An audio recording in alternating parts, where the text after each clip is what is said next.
Please be seated.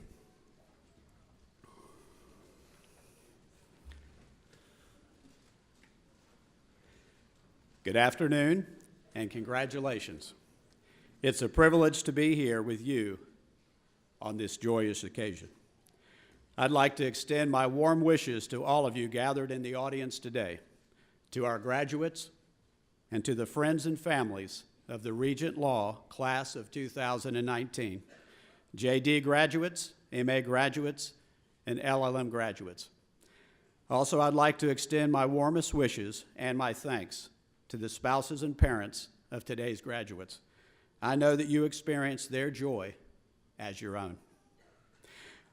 I first would like to recognize a few individuals who are with us today. First and foremost, our Chancellor, Dr. Robertson.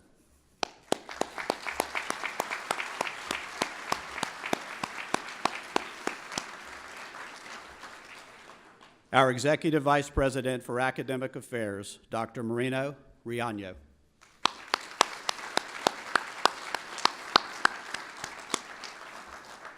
The Chairman of the Regent University Board of Trustees, Mr. Phil Walker.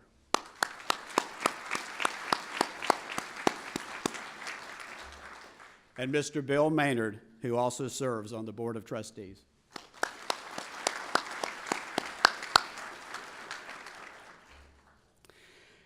Now, I would like to commit our time to the Lord. Will you please join me in a word of prayer? Lord, our dwelling place in all generations, we ask that you keep us, strengthen us, and inspire us with your love and your grace. Remind these, our graduates and your children, that you know the plans that you have for them, plans to prosper them, to give them a hope and a future. Have them, Lord, turn to you for wisdom and guidance, and please hear their prayers. O Lord, let your work and your glorious power be shown to them and establish the work of their hands that they have been prepared for here at Regent University School of Law. In Jesus' name, amen. It is now my distinct honor to introduce the Executive Vice President for Academic Affairs at Regent University, Dr. Gerson Marino Riaño. As Executive Vice President, Dr. Marino Riaño is the Chief Academic Officer of the university, providing leadership to all academic units and enrollment management to ensure that all academic programs are faithful to Regent's Christian mission, that they provide an education of the highest quality to all students, and that the university's enrollments grow exponentially. Dr. Marino Riaño has a distinguished scholarly career and has been featured or cited in numerous media outlets. He married his college sweetheart and is the proud father of 6 beautiful children. Please join me in welcoming Dr. Marino Riaño. Congratulations. Thank you. Congratulations, School of Law graduating class of 2019. Together, there are 222 of you, representing 10% of the university's graduating class of 2,262 graduates. Your class represents 27 states and 6 countries, including Canada, the Philippines, Vietnam, Grenada, Indonesia, and Korea. 27% of you have a military affiliation, and there are 69 Juris Doctor graduates, 44 Master of Laws graduates, and 109 Master of Arts in Law. Congratulations to each of you, your families and friends, to the faculty, and Dean Martin.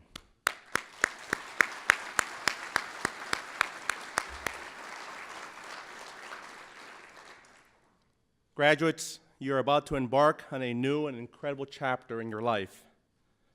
Amidst all this occurring in your hearts and minds right now, many, many opportunities will be coming your way. I want to ask you to commit yourself now and forevermore to what David reminds us in Psalm 23. The Lord is my light and my salvation. Of whom shall I be afraid?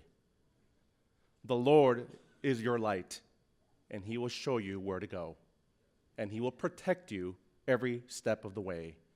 And there's nothing you need to fear, for the Lord is with you. Congratulations to each of you, and may God bless every step you take in the days ahead.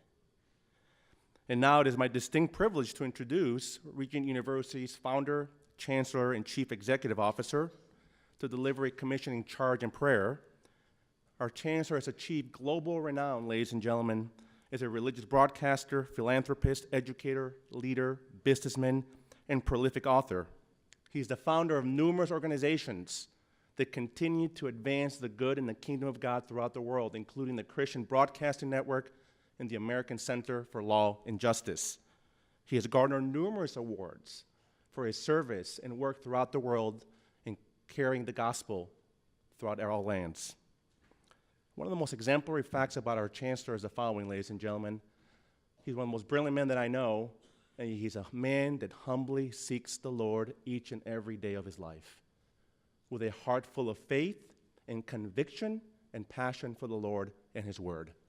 Would you please stand and join me in honoring our founder and Chancellor, Dr. Pat Robertson.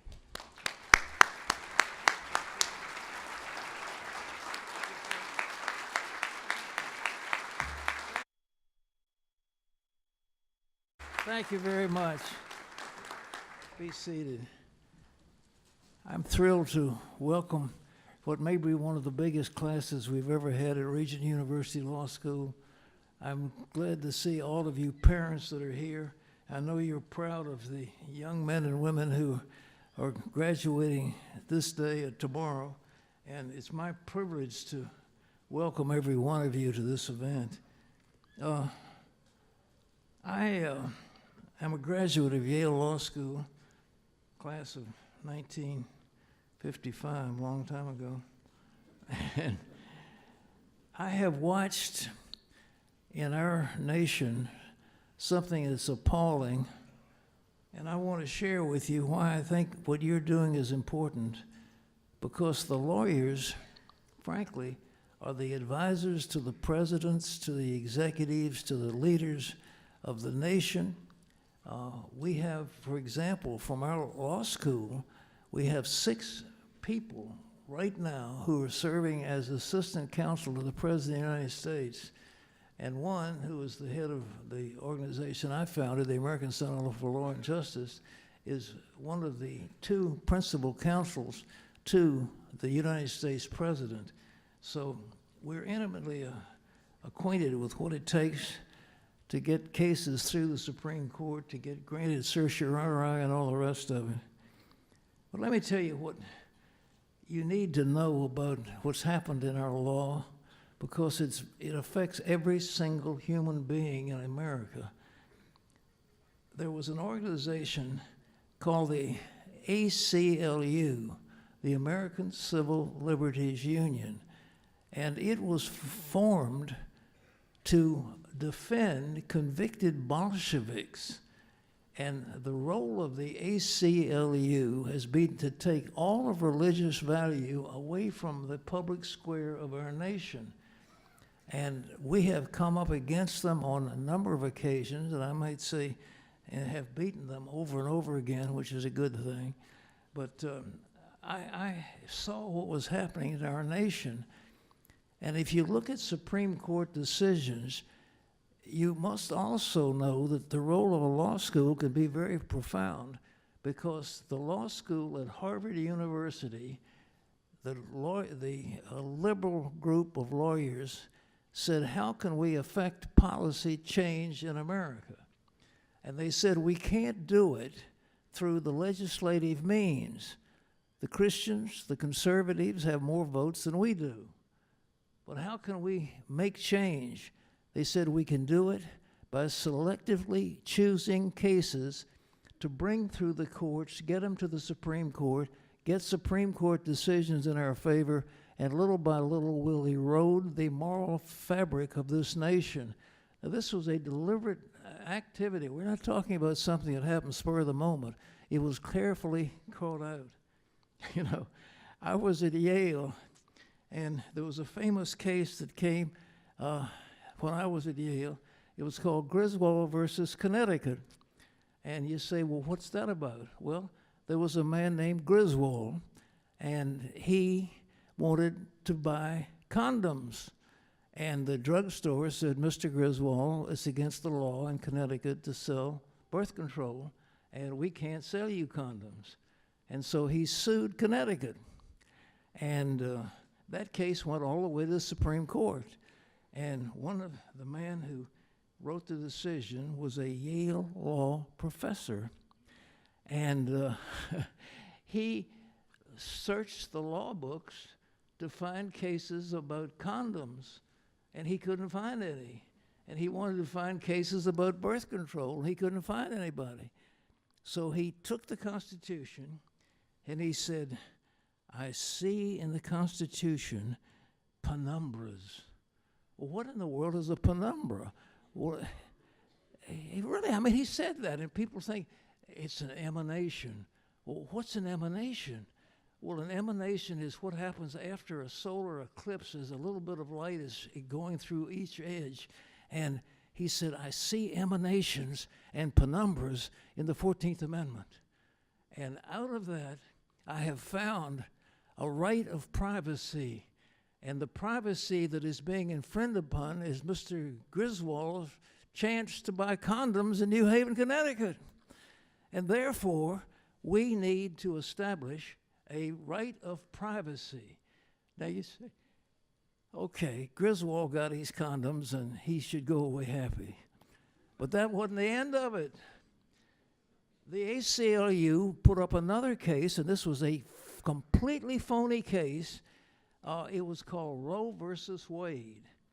And the plaintiff there was a woman named Norma Covey, and she was brought to the fore by the ACLU and put into a phony case against a straw man, and she wanted the right to have an abortion.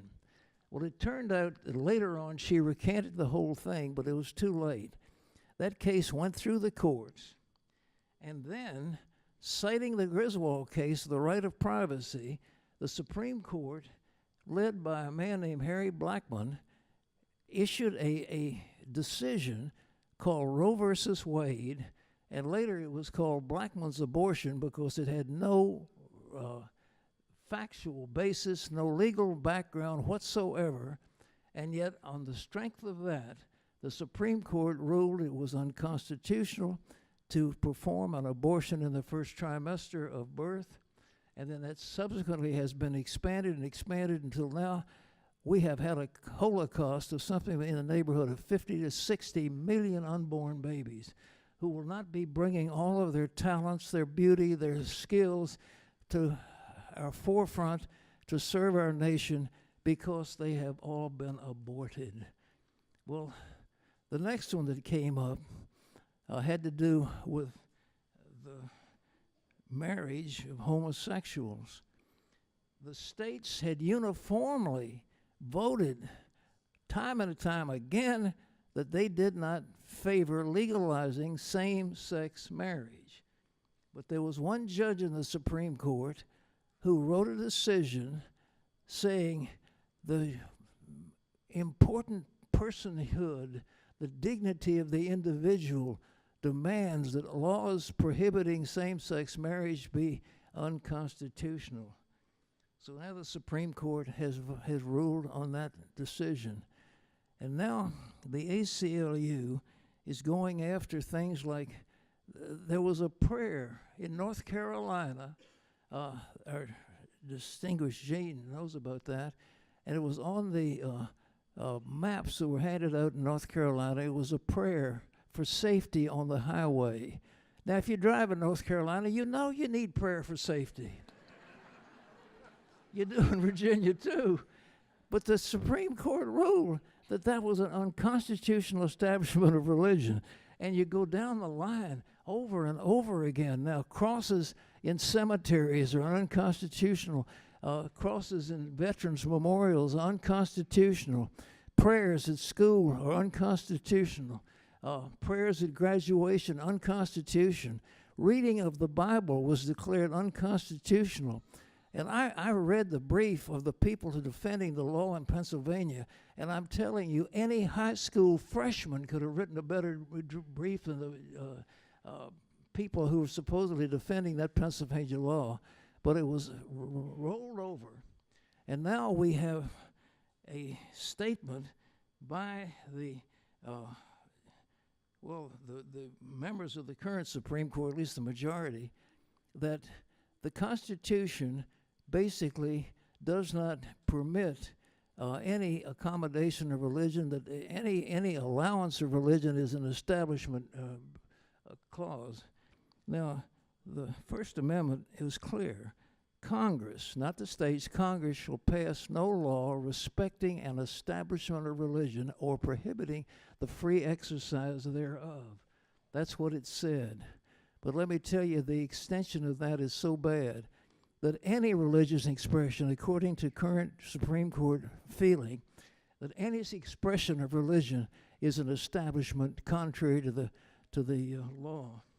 And there was one case that is so egregious where they picked a letter by Thomas Jefferson to the Danbury Baptist Association, which said there's a wall of separation between the government and religious bodies, and we do not think that that should be breached.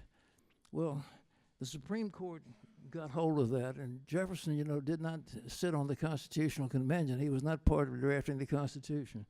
But this thing got to the courts, and the man who wrote the decision was a former member of the Ku Klux Klan, and he had been a vocal anti-Catholic protester, and he didn't want Catholics to have any influence whatsoever. And he wrote, "This wall of separation is impenetrable, and we will not permit its breach at any way." Now, the Soviet Union had a law which said the church shall be separate from the state and the state from the school. Now, that was in the Soviet Constitution. There's nothing in the United States Constitution that mandates the separation of church and state. It's not in the Constitution. It's not there. But they have to find out. And they took that letter, and this man, who was a former Ku Klux Klan member, wrote the decision that we're not going to permit one breach of that wall. Now, folks, we've got a superb dean. He was chief judge of the North Carolina Supreme Court, and with him has come the man who was in charge of 1,000 judges in North Carolina, and they're now leading the Regent Law School. And they're going to teach constitutional law so that from this school will go forth men and women who are intent on preserving what the Constitution says, not some sociological interpretation of it. And yeah.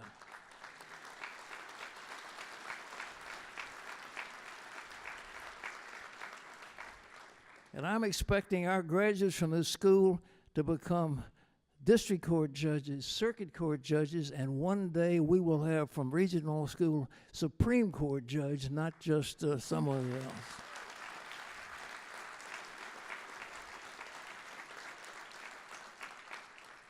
So graduates, I want to charge you, be faithful to the Constitution.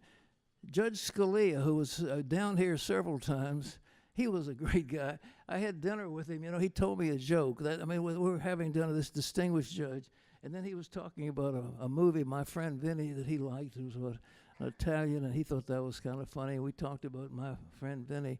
But Judge Scalia was a brilliant, brilliant man, but his thought was his job as a judge was to interpret the Constitution, not rewrite it. And he said, what are the words of the Constitution? When it was passed, what did it mean then? And that's what the interpretation should be now. We're not going to allow some sociological interpretation of our Constitution. Now, we're going to have lawyers who will come out of here who are brilliant in constitutional law. Our faculty is superb. These two men who are leading the school are distinguished jurists. And I'm telling you, folks, this generation, I want to challenge every one of you, hold the flame high and recognize that this school that you're a part of is soon going to be recognized as the leading school for constitutional law in the United States of America and, yes, in the world. God bless all of you. Thank you very much.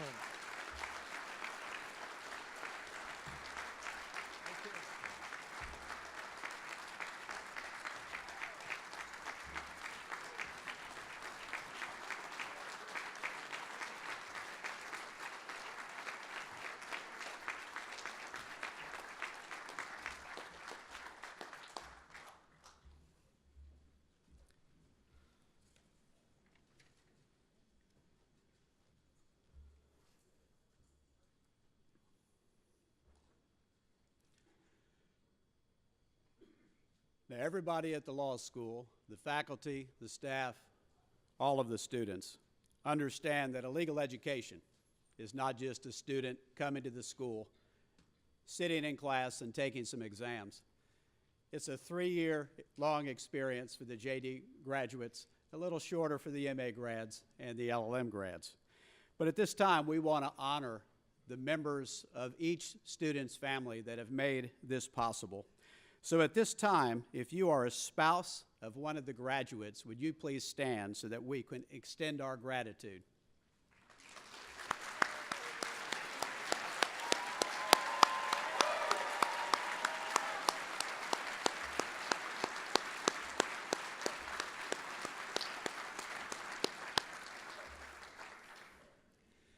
Not quite done yet.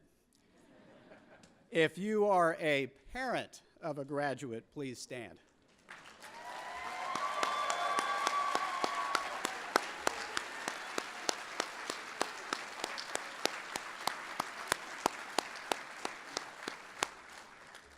And finally, if you are a member of the Regent Law faculty or staff, students, please join me in thanking our faculty and staff.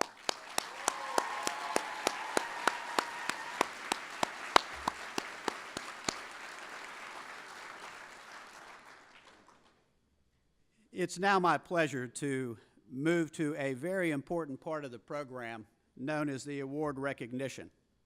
These awards are presented for exemplary performance in a particular field of study or service.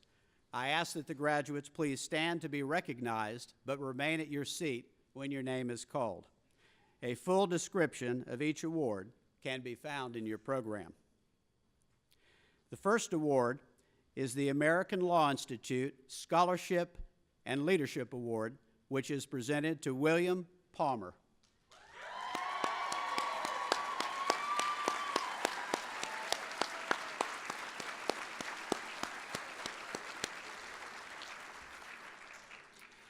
The next award is the Appellate Advocacy Award, which is presented to Ariel Bryant.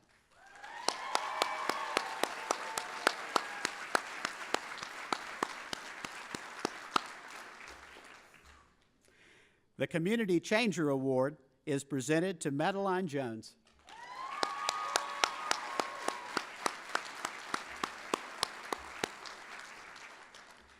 The Corporate, Commercial, and Transactional Law Award is presented to Brandon Goodwin.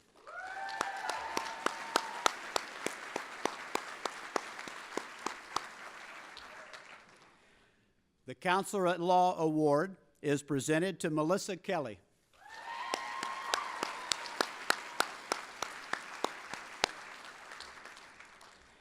The Honorable Richard B. Kellum Professionalism Award is presented to Cody William Goings.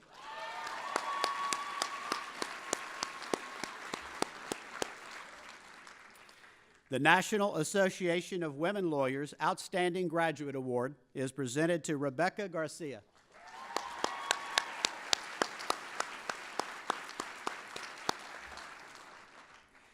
The Virginia Family Law Book Award is presented to Destiny Byers.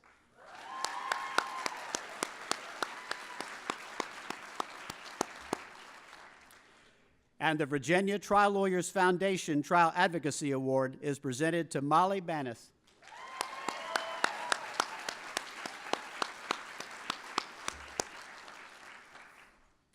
This next group of awards are ones that the faculty voted on as a whole. These awards will be presented by individual faculty members that I will call to the podium. Graduates, please come on stage to the podium to receive your award when your name is called. The Outstanding Scholarship Achievement Award will be presented by Professor James J. Duane. Professor Duane.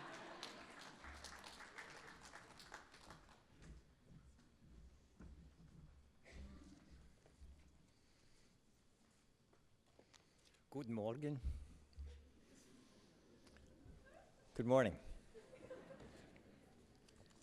I'm as surprised as anyone to be up here today since I went to Harvard Law School.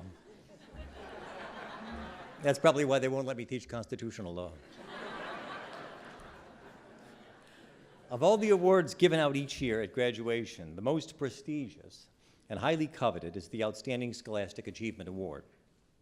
This award is given to the most brilliant student with the highest grade point average, and is presented each year by the equally outstanding member of the faculty, who among all the members of the faculty also had the highest grades in law school. Why is this award the most highly coveted of all the accolades that are given out each year at graduation? And why is this the one award that each student intensely strives to attain through 3 years of arduous study and competition? It is not primarily because of the glory and the admiration that come with the prize, but rather because this is the only honor that comes with an autographed copy of my award-winning and best-selling book.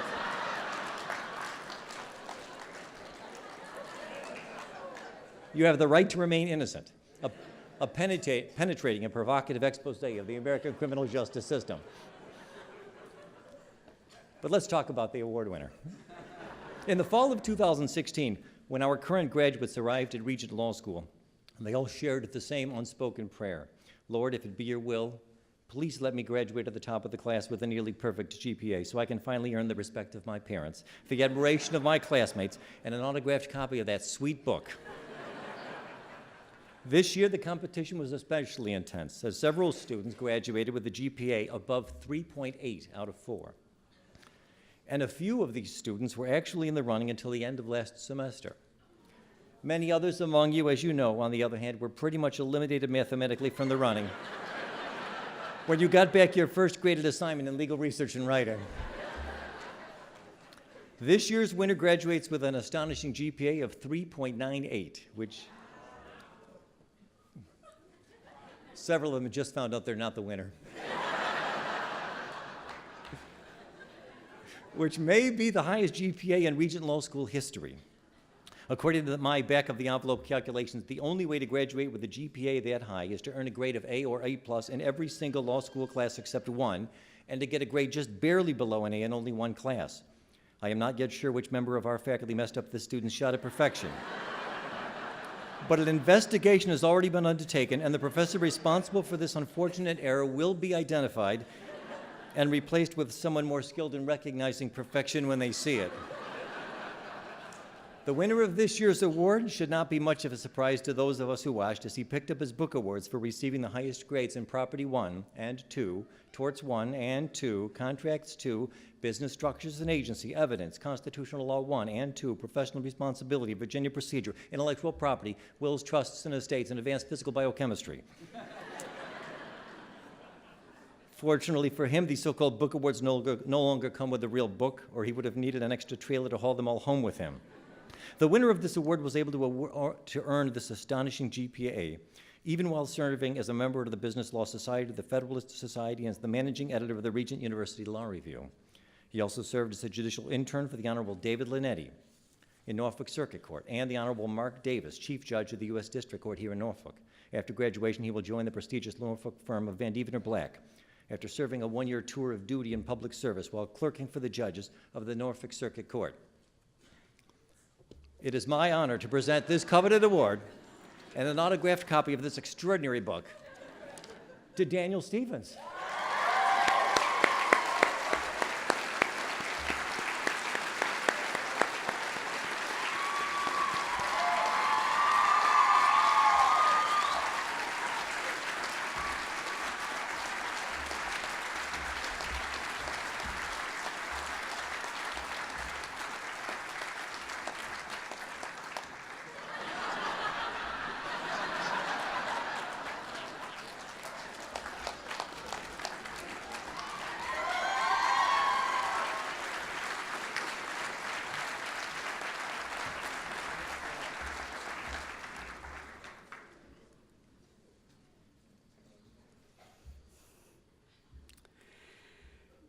The Faculty Recognition Award will be presented by Professor Lynn Marie Combe.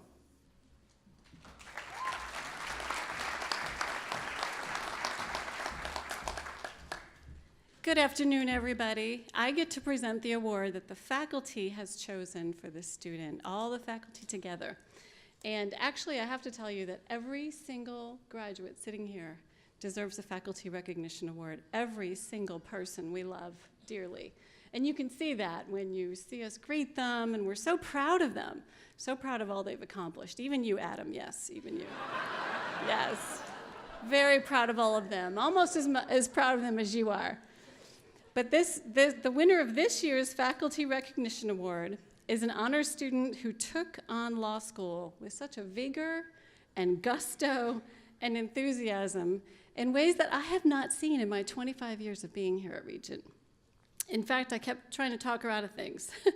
And all of that, I'm sure, is going to make it inevitable that I will fall short in telling you how great she is. In speaking highly enough about her abilities, her fitness for this award, from the faculty recognizing a student for brilliant and outstanding effort during law school.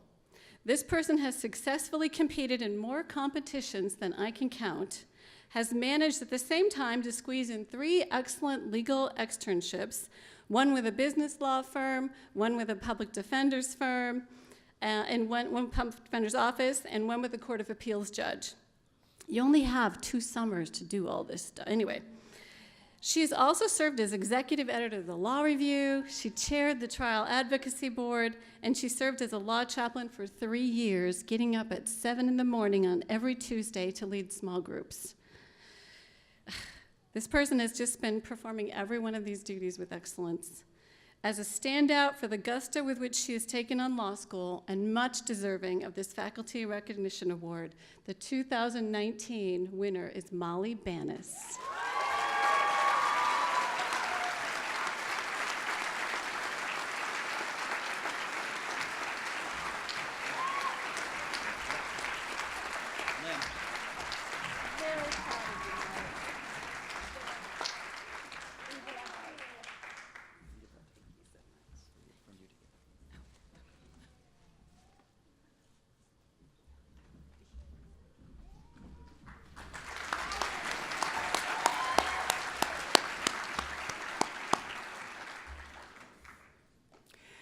The Most Inspirational Award will be presented by Assistant Dean Ernie Walton.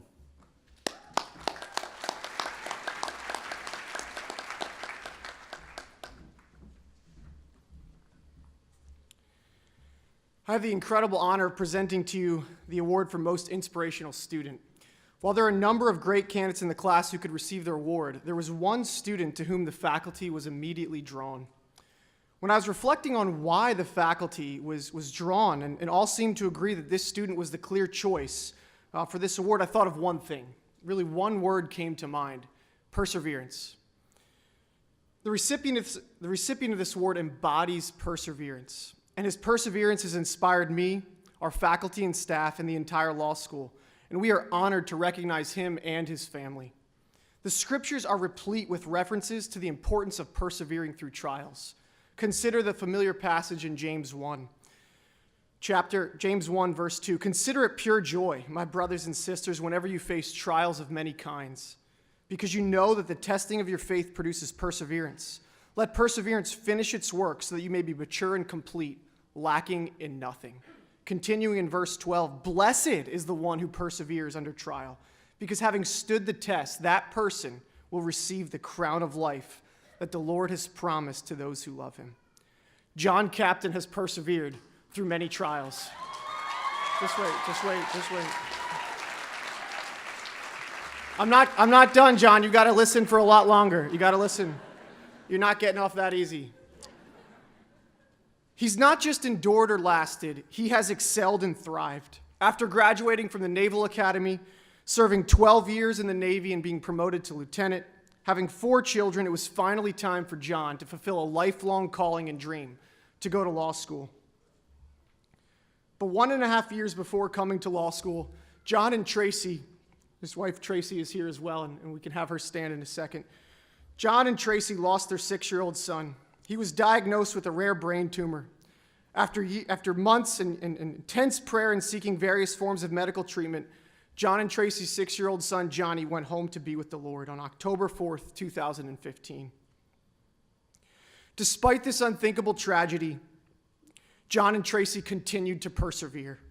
They turned to the Lord and continued on the path that he had set before them. Indeed, The day after their son's funeral, John and his family were in our church, worshiping the Lord with all of their hearts.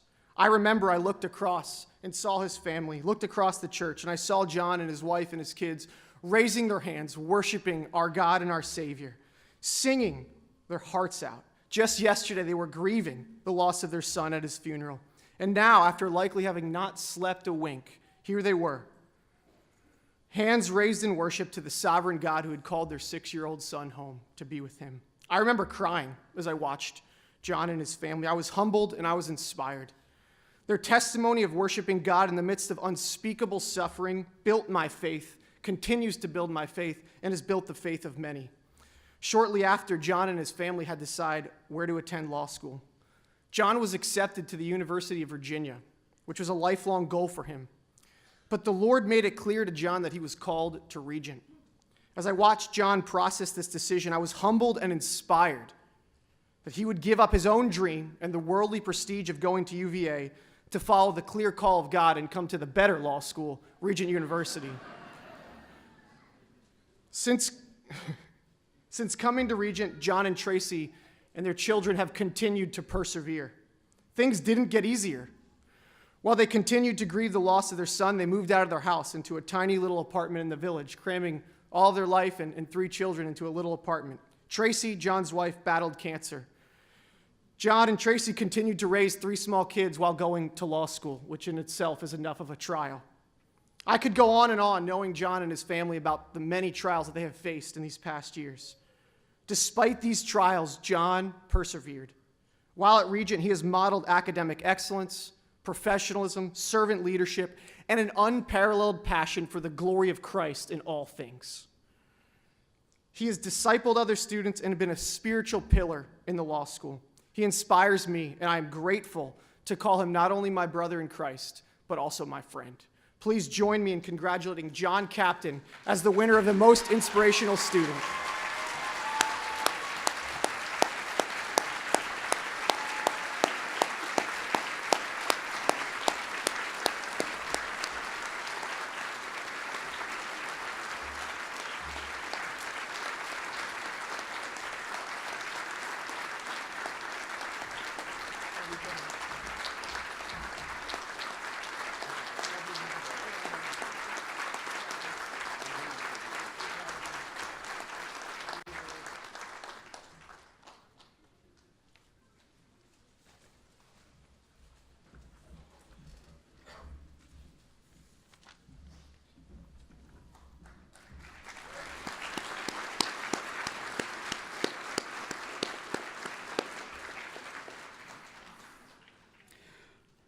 The Spiritual Servant Leadership Award will be presented by Principal Lecturer Bradley P. Jacob.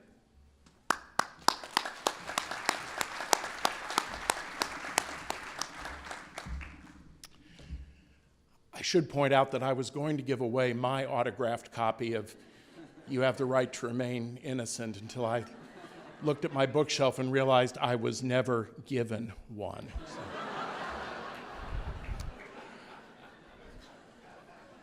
One of the great joys of teaching at Regent Law School is the opportunity to get to know a really terrific group of students. We have the privilege of building relationships with wonderful young people, so many students, many of whom are really passionate in their love for Jesus and their desire to have an impact on this world as servant leaders for the kingdom. Even in such a godly group of people, however, a few really stand out by living their faith in a way that it has excitement and consistency, that is an inspiration and a model for every one of us. It is my privilege to honor such a student today, a student who has kept his eyes focused on the Savior throughout the difficult rigors of law school, a student who was never reluctant to remind all of us why we do what we do and how important our work is blessing the kingdom of Christ. A student who, as law school chaplain, has invested great time and energy into building this institution and providing all of us with opportunities to grow in our faith. And a student whose love for his family, his law school, his friends is only surpassed by his love for his Savior.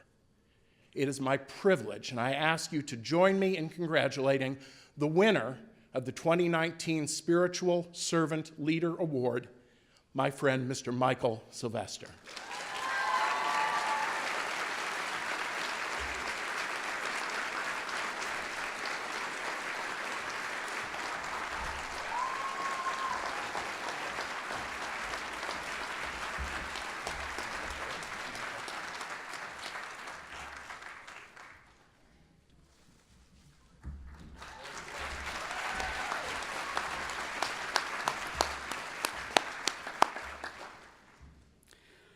The outstanding graduate for the LLM degree award will be presented by Professor Jeffrey A. Brauch.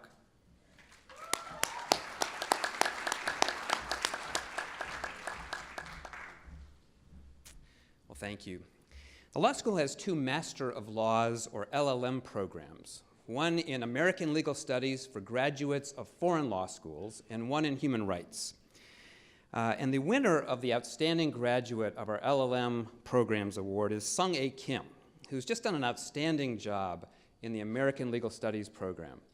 Now, Sung A is literally a half a world away today and couldn't join us, so I'll accept the award and the substantial financial remuneration that comes with this award on her behalf. But I would like us to honor her, so would you join me in honoring Sung A. Kim?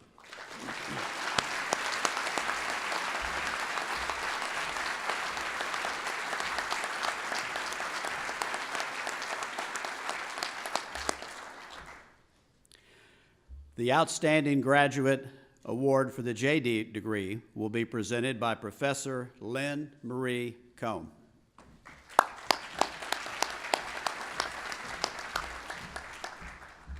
Hello again. How are you guys? It really is such an honor to be here with all of you. And this year's outstanding graduate is an outstanding student in every single way. And all the graduates, as you can tell, they know each other, they know who's who, they get each other. This person is graduating not only at the top of her class, but has worked hard to be a leader among her peers. She has sought to serve God at every turn. She's not only excelled academically, but she has simultaneously excelled at caring for other people. She exemplifies Christ's command to us all to love one another. She has motivated and encouraged her classmates toward gratitude and kindness in ways that all of us as a faculty were just stunned by. And she has put others above herself and shown us how to do that. Particularly with prayer, she's been a spearhead in those areas. Her spirit-filled manner has been, for 3 years, overflowing in the whole student body and has overflowed to all of us as the faculty here at Regent Law. The 2019 Outstanding Graduate is Rebecca Garcia.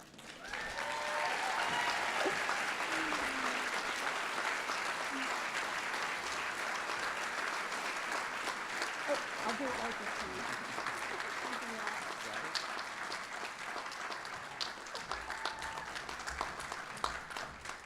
I stutter because my husband always calls her Rebecca Gomez. This is so beautiful.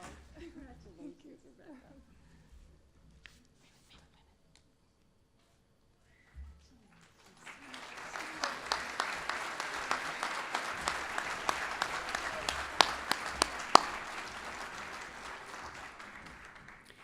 The Outstanding Graduate for the MA in Law degree award will be presented by Principal Lecturer Bradley P. Jacob.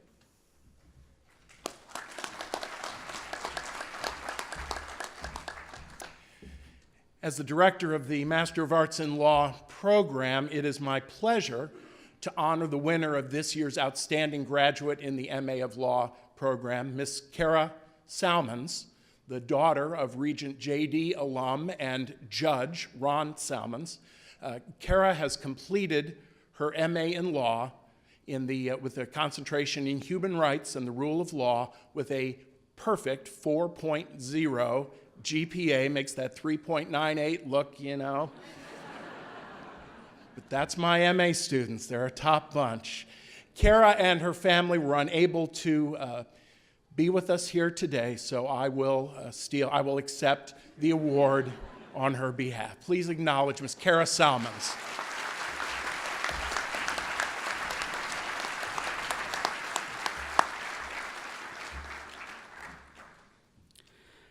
At this time, I would like to call Jason Montgomery, 3L class president, to come forward and present the class gift.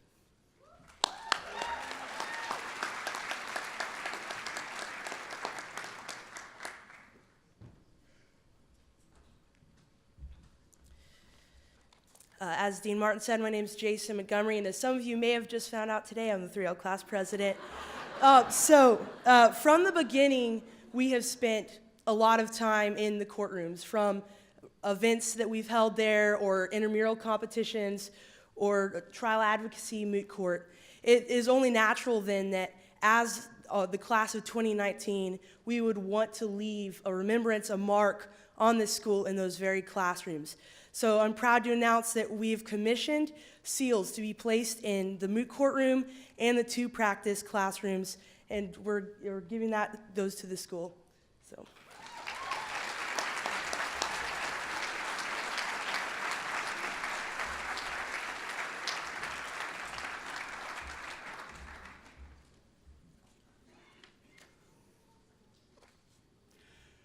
Many of you may know that my tenure as dean did not start till March 1st of this year.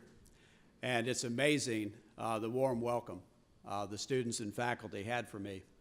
And I think you're beginning to see just the quality of this graduating class, each and every one of them.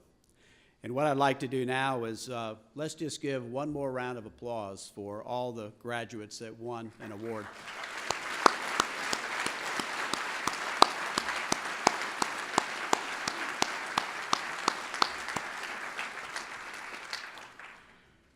Now, at this time, it is time for the dean's charge to the students.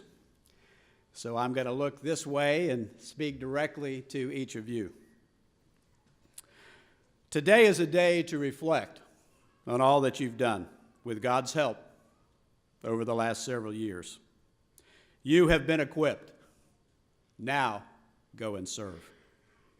But please remember to be attentive to this small matter we call the bar exam.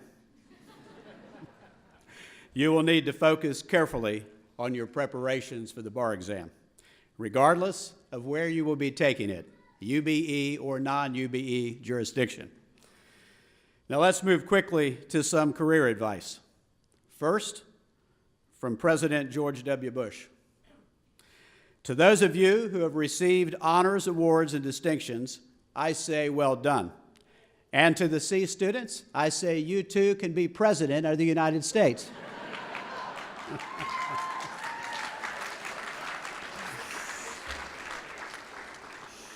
And now from J.P. Getty.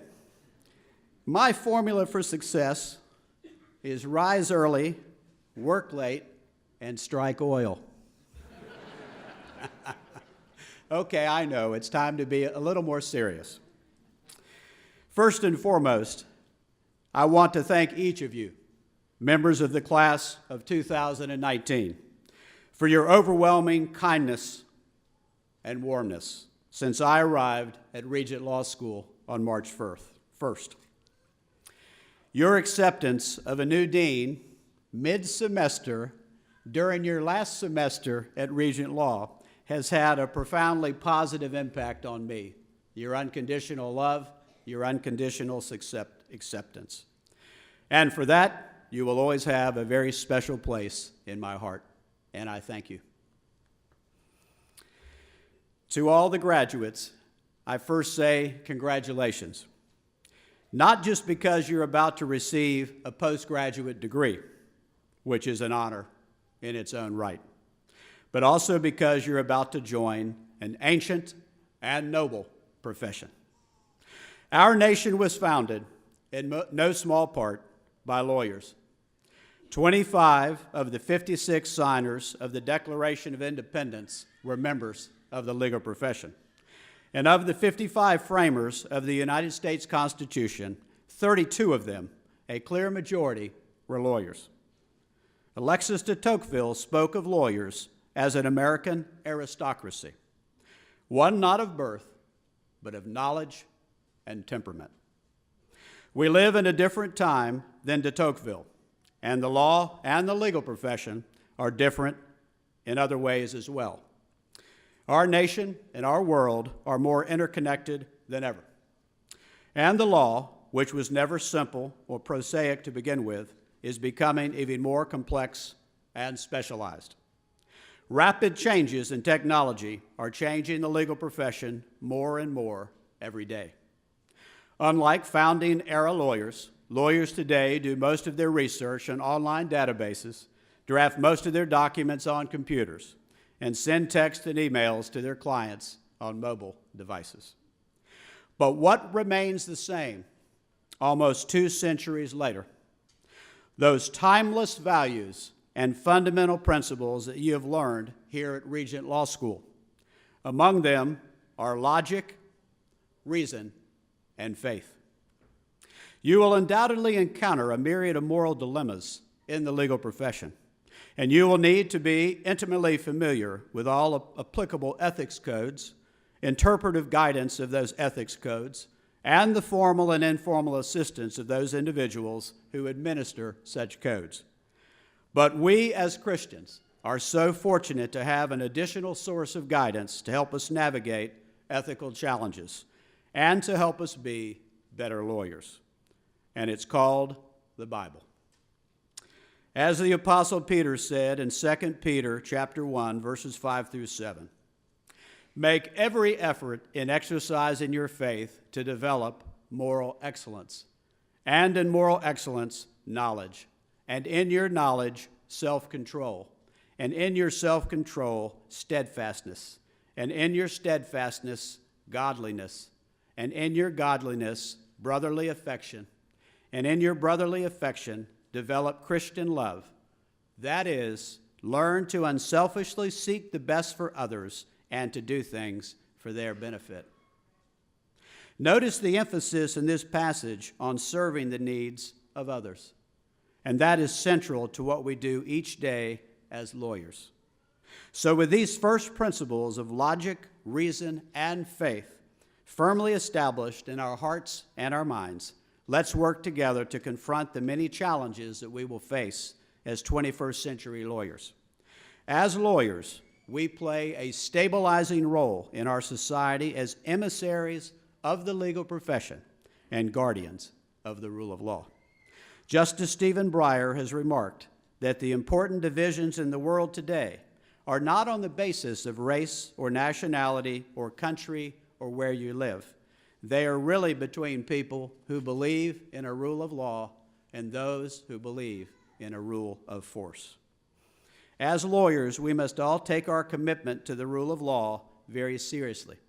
That's why the preamble to the Rules of Professional Conduct says that lawyers have a special responsibility for the quality of justice. The late Justice Antonin Scalia took his responsibility for the quality of justice very, very seriously. He believed that unless our Constitution had some objective meaning based on the text actually used by the drafters, that it could be manipulated to mean anything by whoever happened to be in charge of the government at any particular time. His view was not always popular in every quarter, but he refused to budge, refused to compromise, and so his life and his philosophy stand as an example for us today. Like the late Justice Scalia, use the skills you've learned in law school and the skills that you'll gain in practice to be a good public citizen, to look out for the interest of others, as the Apostle Peter encouraged. We live in tumultuous times, and as lawyers, you can help our society renew its commitment to the American compact that we all share. A compact based not on race or creed, but on civic ideals that are greatly influenced by biblical principles. The study and practice of law promotes many of those ideals, ideals that are critical for a free society to flourish. The ability to talk to each other, not past one another, to thoroughly understand the arguments that support each conflicting point of view, to be civil and reasonable when discussing our good faith disagreements, and to believe in fair process for all individuals, no matter who they are. I urge each of you to cultivate these ideals in how you conduct yourselves, both as lawyers and as citizens, and to help others aspire to them as well. I also encourage you in your professional lives to be zealous advocates for your clients, who nevertheless remain attentive to the interest of justice, both as to the parties or litigants involved in a transaction or dispute and to society as a whole. Finally, in accord with the rules of conduct, I ask you to cultivate knowledge of the law beyond its use for clients. Employ that knowledge in reform of the law and work to strengthen legal education. I encourage you to serve on bar committees, not for your own benefit, but to serve the greater interest of a self-regulating profession that needs to earn the public trust in each generation. Serve on community groups, become a judge, run for office, as we need leaders who will put the interest of others above their own. And finally, be a faithful alumnus to Regent Law. You know well that we will need your help and support as we move forward in time. Put simply, you are joining the aristocracy of citizen lawyers that de Tocqueville spoke of, and with that privilege comes responsibility. Become the public citizens that you have all studied to be. Teach others about the habits of mind that lawyers relentlessly aspire to attain. Precise study of text to determine what they mean. Careful attention to detail and nuances in reasoning, and respect for our legal traditions and for fair and just legal processes. Above all, remember why you chose to be a lawyer, and be willing to serve and to put the interest of others above your own needs. Be responsive to God's call in your life, and use your legal skills to be a servant leader and a good public citizen. If there was ever a time when this is needed in our country, it is now. As I begin to close, I will share anew the charge that I gave you during my installation ceremony on March 1st. First, know that God's plan for your life will not ordinarily be the one that leads to individual glorification. There will always be a greater purpose. Two, there will be times in your professional life when God will be calling you to do something different than what may be popular. Expect criticism. Do not let it surprise you. God's plan for your life will not always be the one that everyone accepts or agrees with. The truth is, criticism is inevitable, so it is vital for the Christian to have a vibrant prayer life, Christian community, and reflective time in the Bible. The importance of these supports to the Christian lawyer cannot be overstated. 3, be patient and never get in a hurry in your professional life. Always do your best with what is on your desk. I repeat, always do your best with what is on your desk, as that is how you will build your professional reputation. Immersing yourself in a legal issue demands careful study of the law and meticulous examination of the facts. It is not enough to simply Google it. Fourth, if you have a gift, use it. When God called you to the law, be assured that your faithfulness to this calling brought him pleasure. Don't wait until some future time to use your gifts for the benefit of others. That time may never come. Fifth, stand on principle and do not compromise. Compromise is essential for our government to run well, resolution of many competing views. But on a personal level, stick to your guns. Your values are what makes you who you are, yet also understand that we are all works in progress. None of us are perfect, so simply give your best. Sixth, be disciplined. Know that your service as a lawyer is your service to God.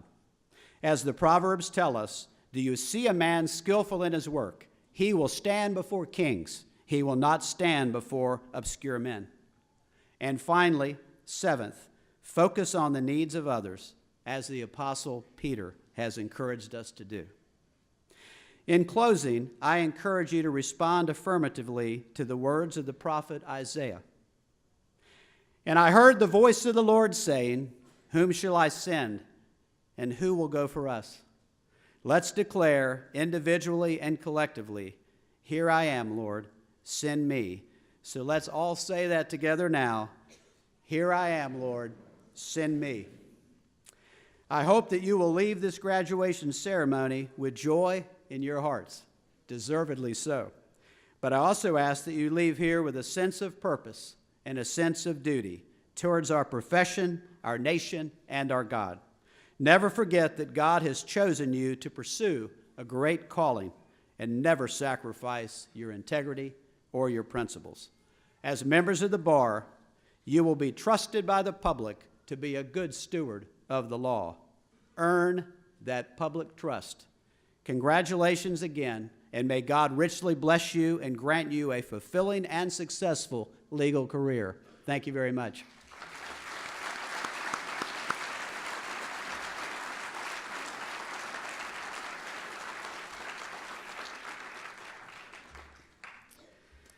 And now we are coming to what I believe is the most exciting part of the program.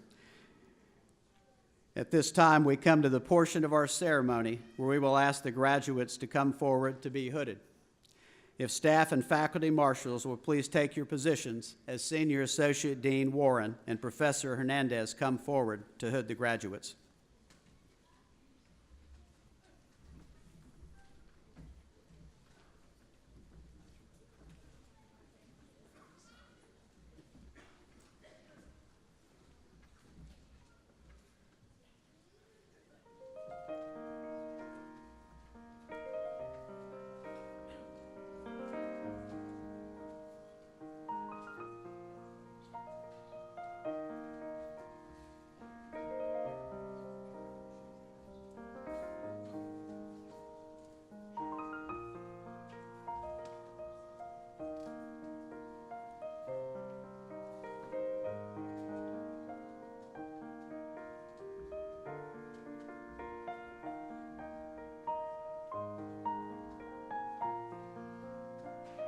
First graduate is in our Masters of Laws or LLM program in American Legal Studies, Hesham Hassan.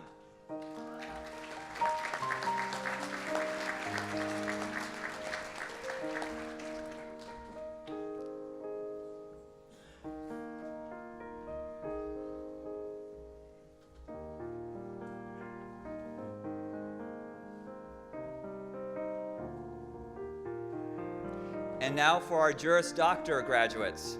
Our first graduate, Joseph Lee Adink.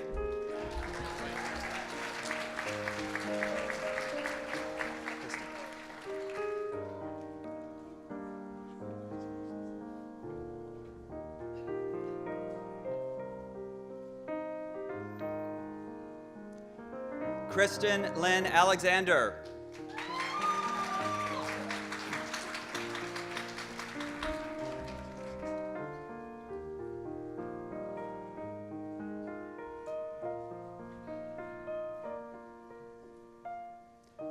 Robert B. Anderson.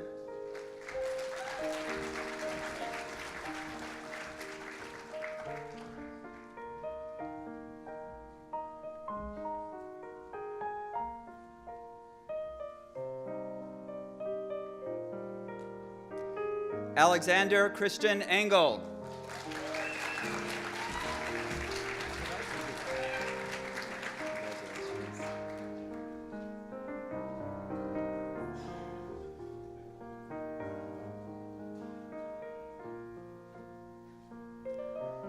Veronica Y. Arzadon.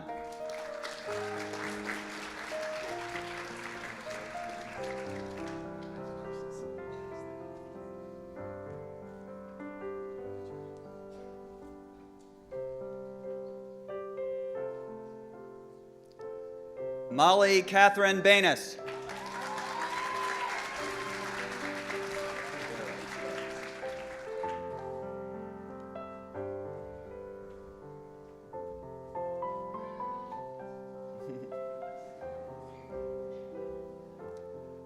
Mark Stephen Barham, Jr.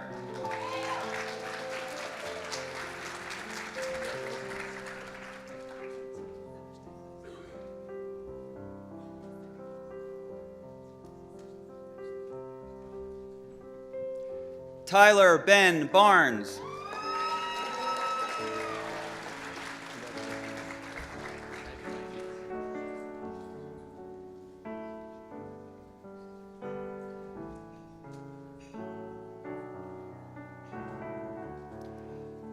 Tiffany Nicole Belvin.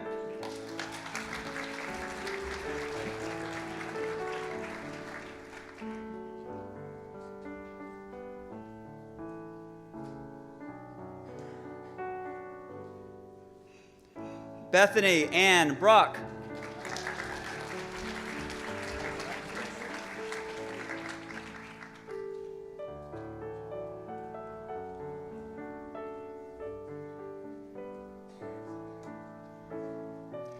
Mary Caitlin Brown.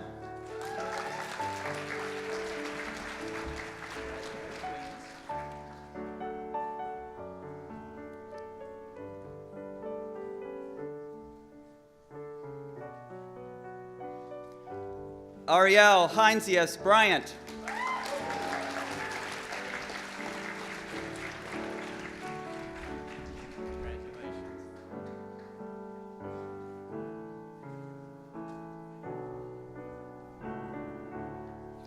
Adam Burton.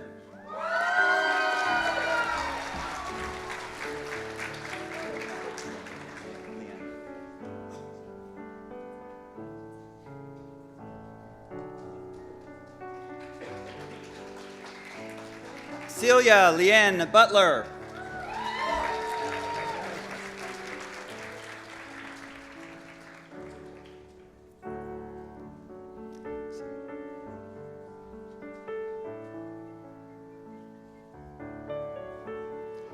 Destiny Easley.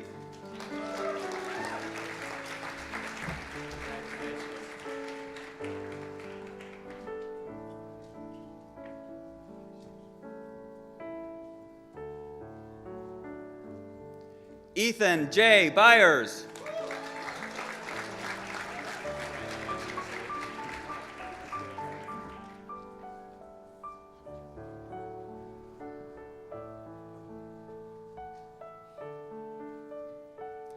Morgan Alexandra Claffey.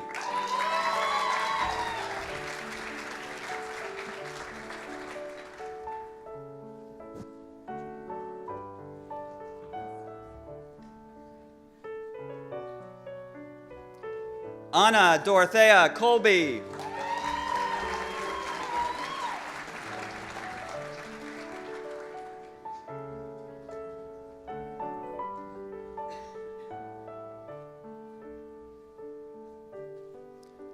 Mason L. Dowman.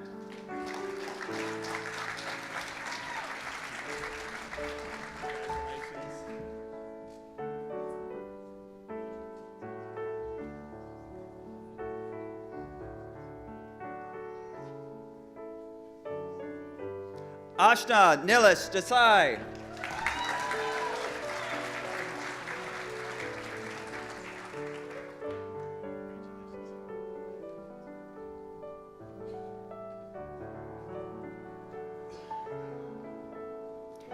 Caitlin Joe Divis.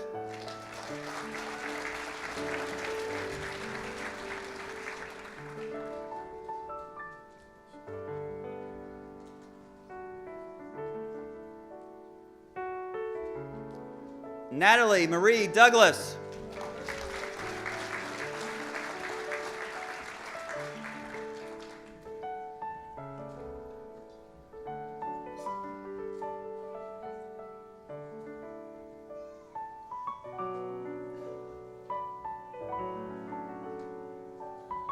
Lori Ann Elizabeth Durzan.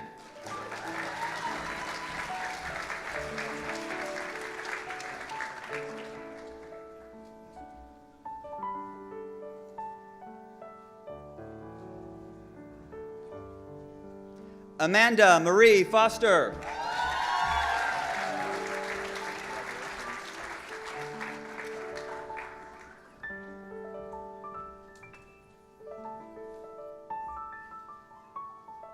Rebecca Marie Garcia.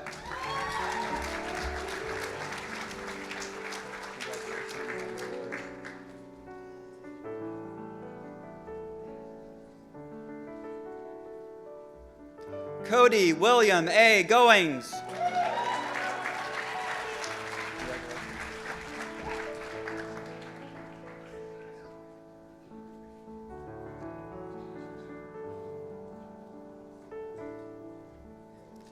Brandon M. Goodwin.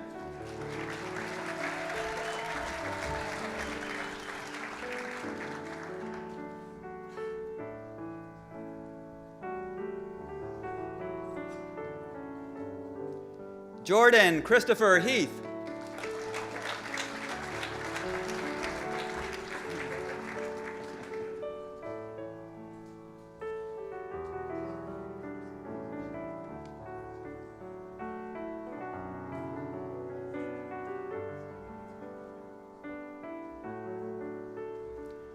Helen Deshelle Helms.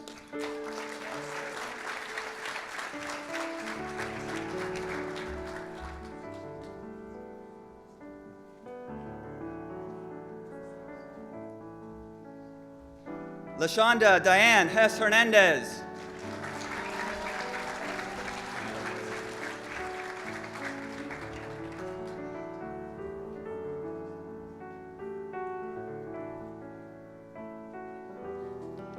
Ashley Elizabeth Hughes.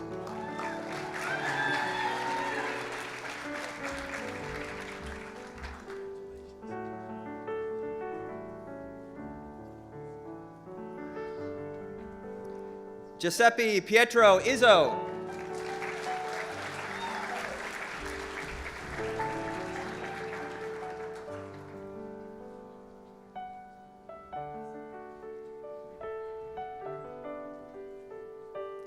Amina Pauline Jones.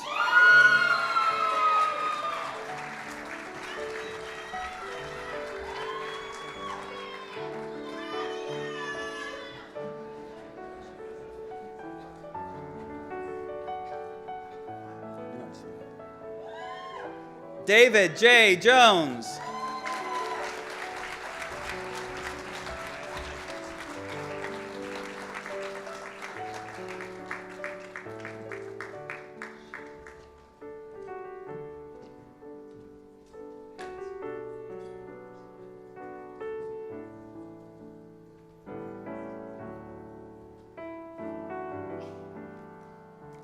Madeline Christine Jones.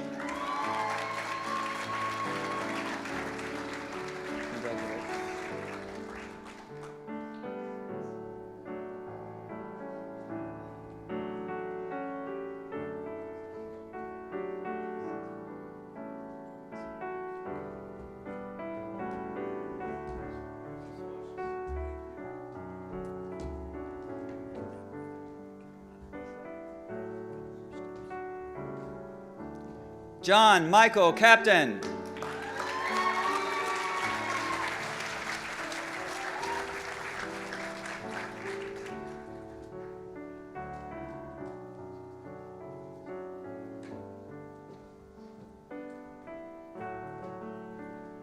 Melissa Ann Kelly.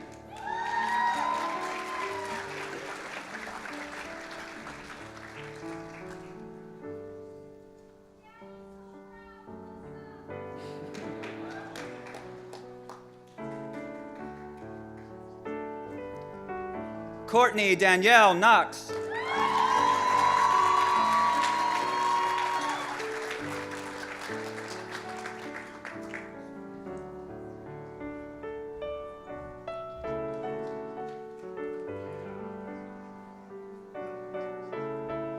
Aaron David Cowell.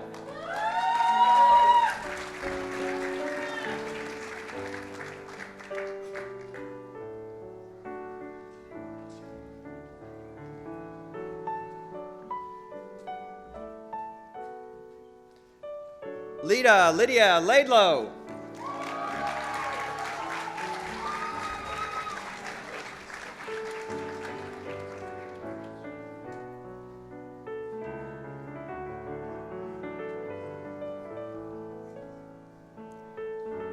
Cambria Taryn Lanetti.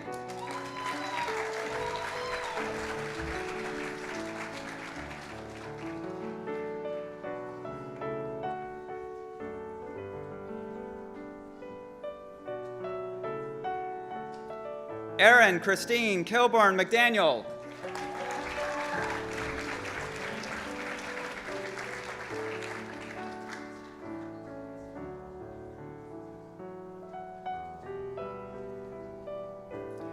Jason Nathaniel Montgomery.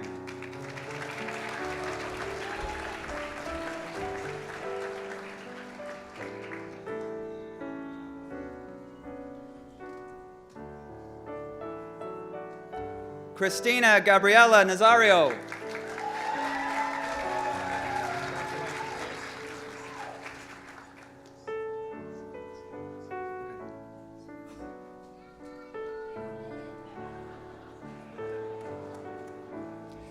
Sarah Elizabeth Nelson.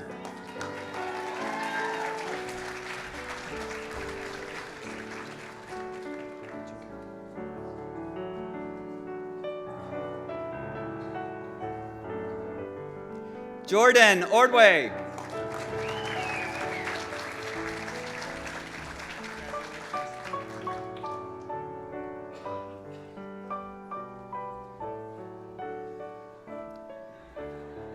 William Morgan Palmer.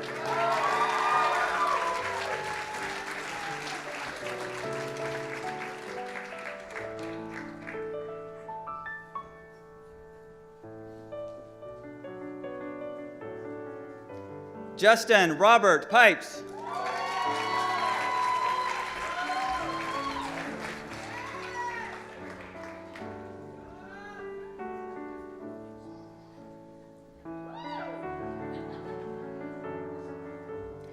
Ariel Delina Poe.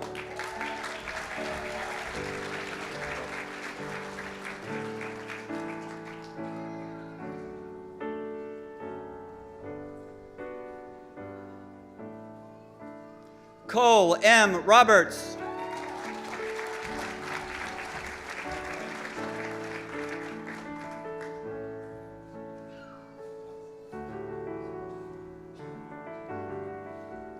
Ellen Rolda.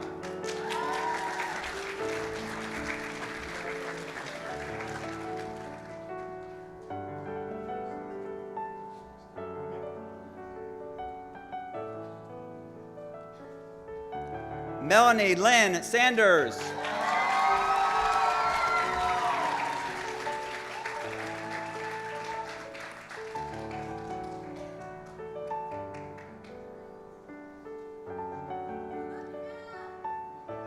Daniel Luke Stevens.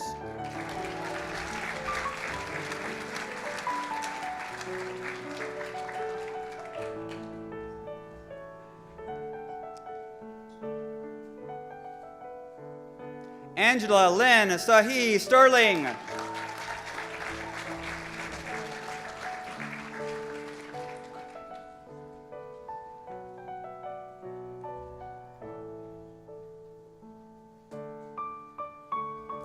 Fallon T. Stimson.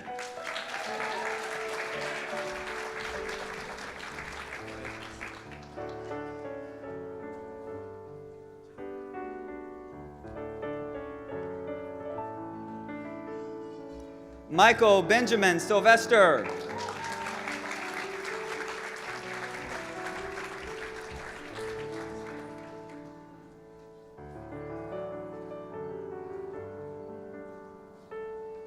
William A. Thu.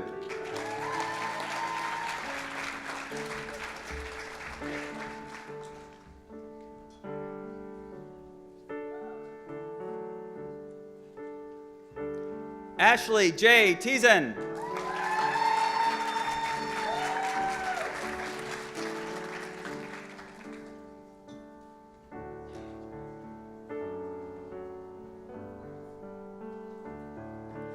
David Neil Unruh.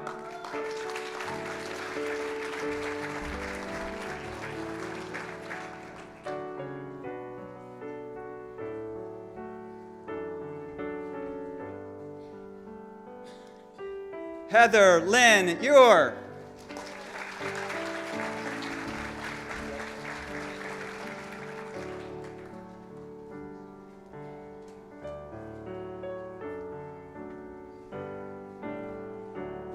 Abigail Z. Wenger.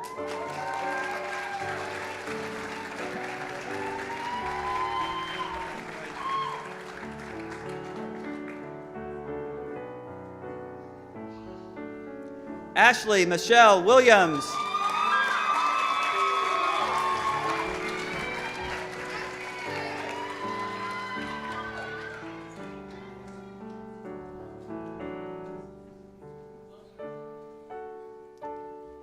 Ranisha B. Williams.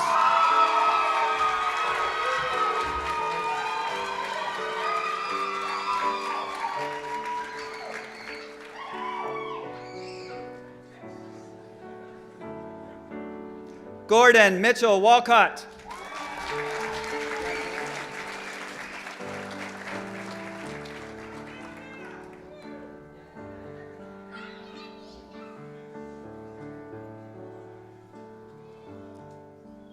Heather Annette Wong.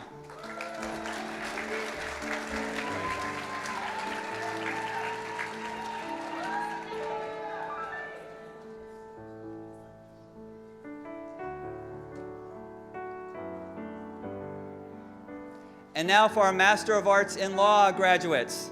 Abigail Asante.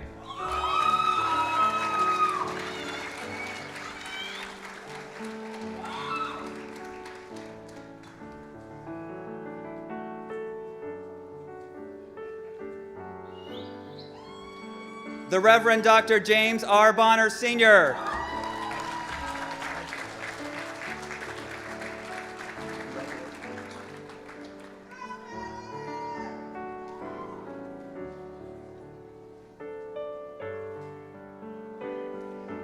Ruby Bryant.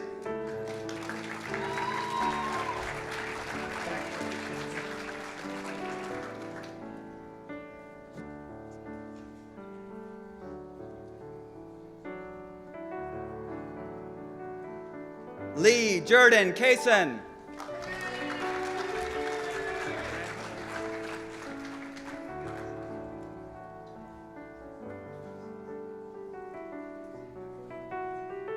Anthony Ray Cooper, Sr.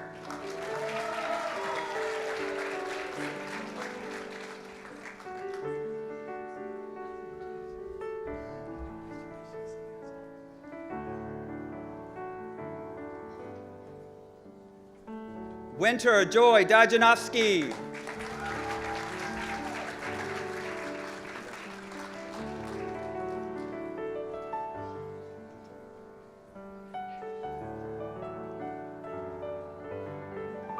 Delidia Zaylene Eaton.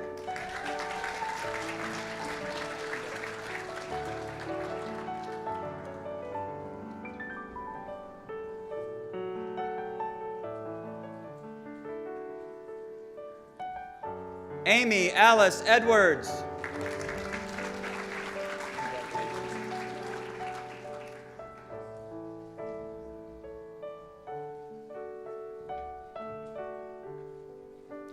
Trudy Elizabeth Aiken Ellis.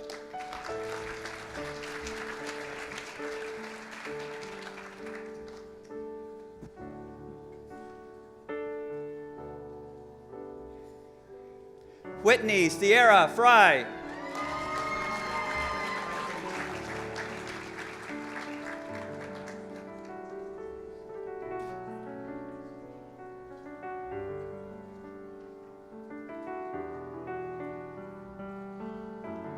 Biza Getnet.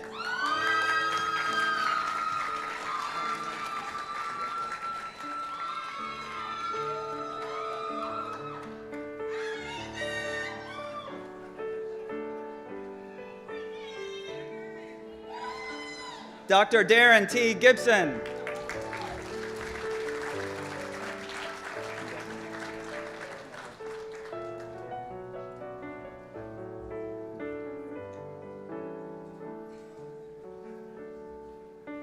Heather Lee Gregory.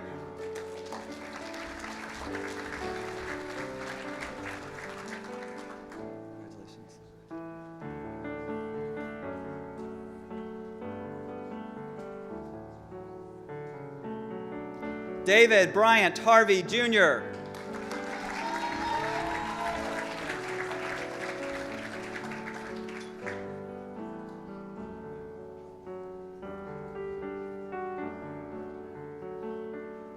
Sharnita Nicole Holly.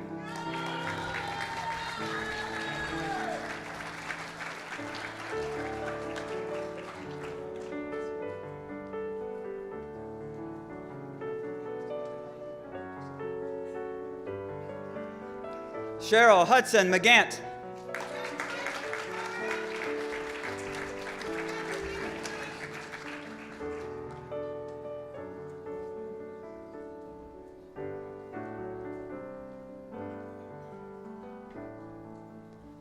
Nina S. Kirk.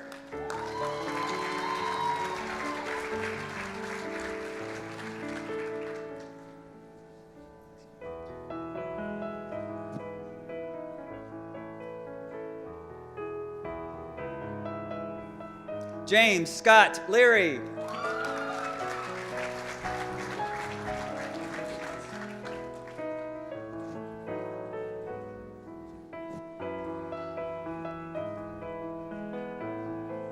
Micah Danielle Lamel.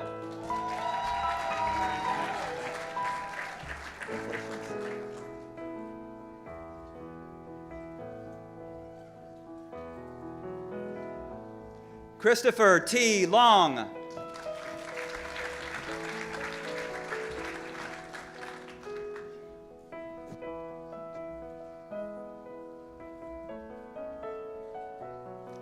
Lisa Charlene Luck.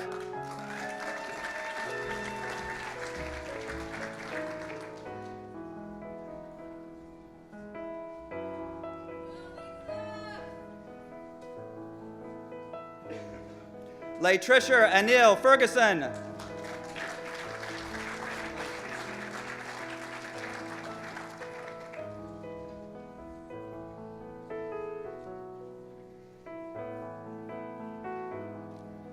Renata Romano Nixon.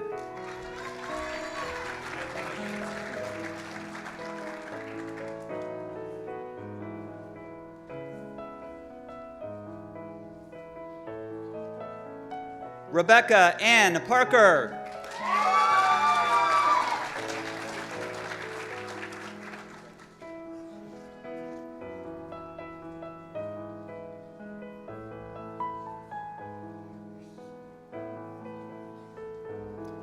Sheree Catherine Precious Patillo.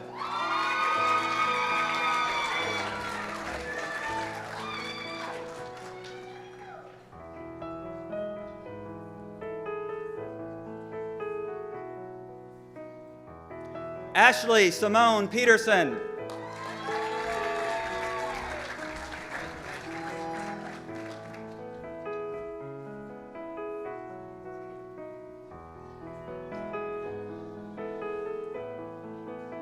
Dorissa Pitts Page.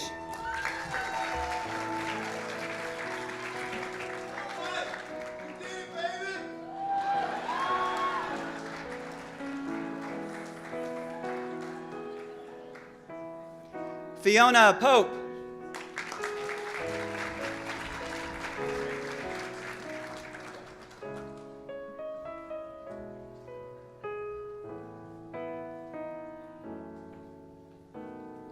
Sean Santana.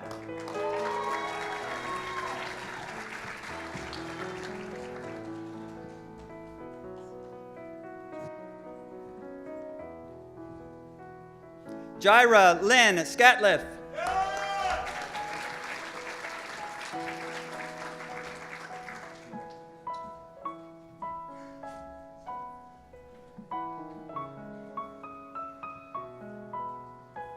Imibet Desta Stewart.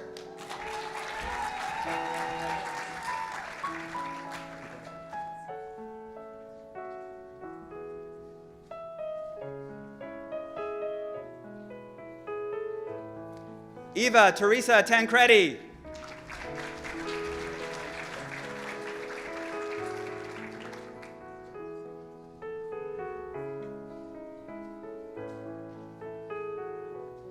Barbara A. Walker.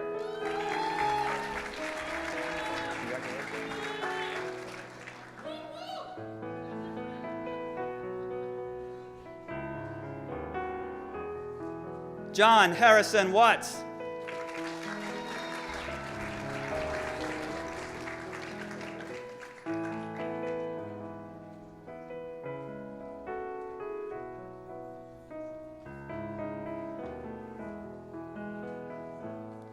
Sherman Richard Windley.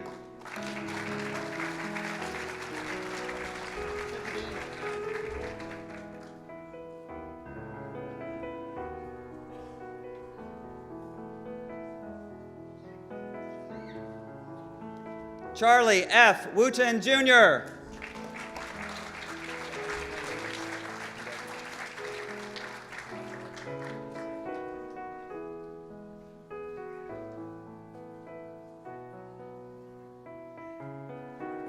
Reginald Ramon Wright.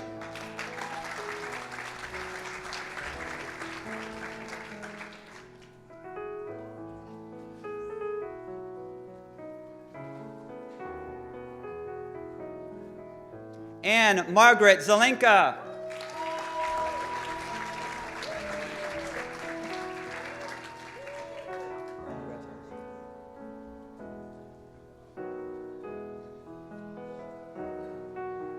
Sherry Lynn Sampson.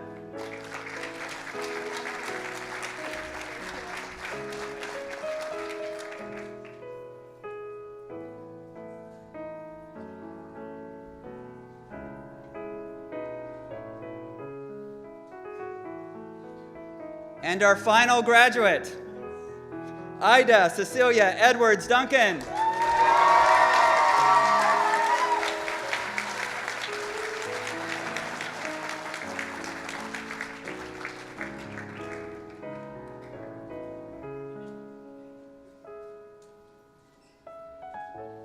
Please join me in standing and congratulating the class of 2019.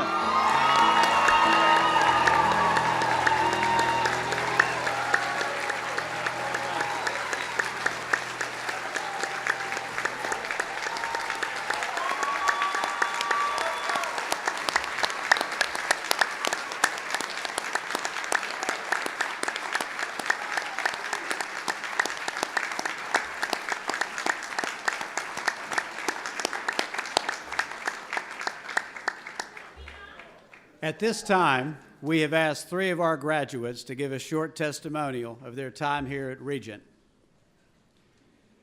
We will begin with Ashna Desai, one of our JD graduates.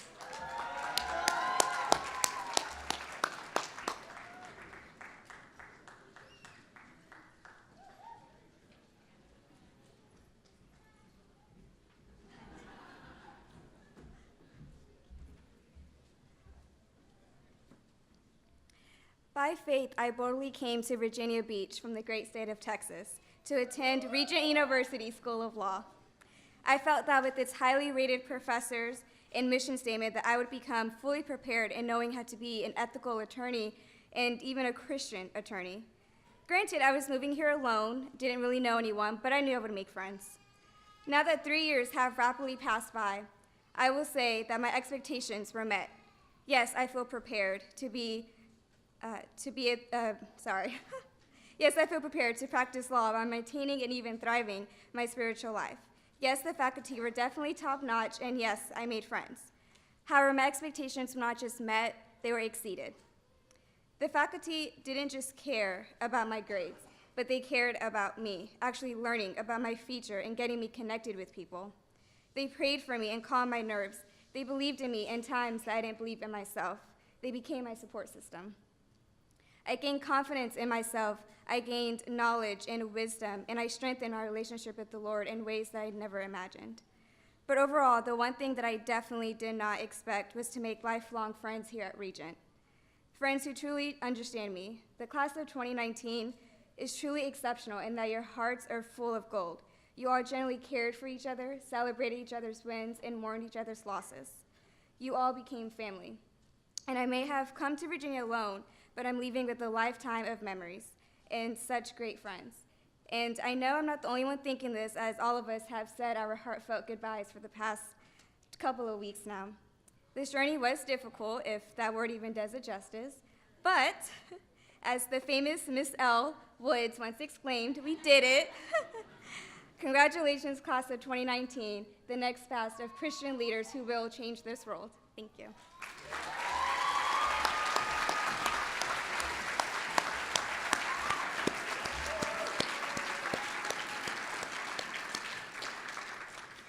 Thank you so much, Ashna.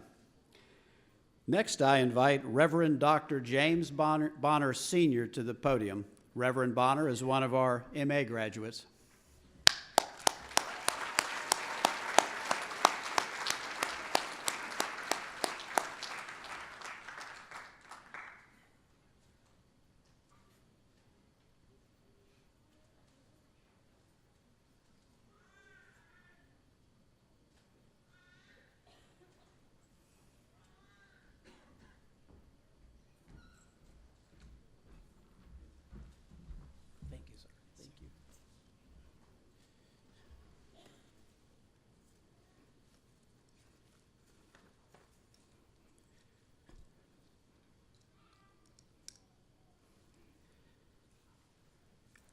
Dreams come from the Lord, but you have to give them life. And I do acknowledge our own founder and chancellor of this great institution. In his absence, Dr. Pat Roberts. And I want to thank God for these distinguished persons on this great platform. And to the person who actually extended the great invitation for me to share momentarily with you, Dean Waring, may God bless you. My wife has been with me for 42 years. And on last night, as we was preparing to make the long ride here, she gave me this beautiful card. And I tell you, I would be remiss not to let her know that you are acknowledged too, also with my daughter, who has traveled this road with me several times coming to the great Virginia Beach, Virginia. I bring you greetings from that great southeast Mecca, Atlanta. I have looked upon the world for 6 decades and 2 years. One of the things that I have contemplated is the power of dreams. William Shakespeare penned these words, "Dreams are the stuff we are made of." And one of my favorite African-American poets by the name of Langston Hughes, he said this, "Hold fast to dreams and never let them die. If you do, life's a broken-winged bird that cannot fly. Hold fast to dreams and never let them go. If you do, life's a barren field covered with snow." For almost 20 years, I did not recognize that I had been tangled up with my matriculation, however, at Regent University, until I sat down and took a panoramic view the other evening of the whole matter. Sometimes in the early 2000s, or maybe it was a little before then, I set my eyes upon being a student and graduate at Regent University. Before I finally got accepted into this renowned American Christian institution, I perhaps visited this campus more than any student who is before me, any of you who are presently with me this day, and perhaps even those who are going to come hereafter. I had come here and I met a very fine lady by the name of Miss Bunny Kreff. And Miss Bunny and I had actually exchanged a lot of what I call handwritten letters by me. And then I went on and I met a person by the name of the distinguished, at that time it was Dean Branch. And Dean Branch probably doesn't remember it. I sat and ate with him some sumptuous food one evening, and it was so delicious that I went back home and I told my family and I told my young daughter, I said, "You know what? You must come to Virginia Beach." And she did, a young girl probably around the age of 9 or 10. But after that, I began to visit the broadcast, that 700 Club, and I sat there many times. And the footage will bear record of this.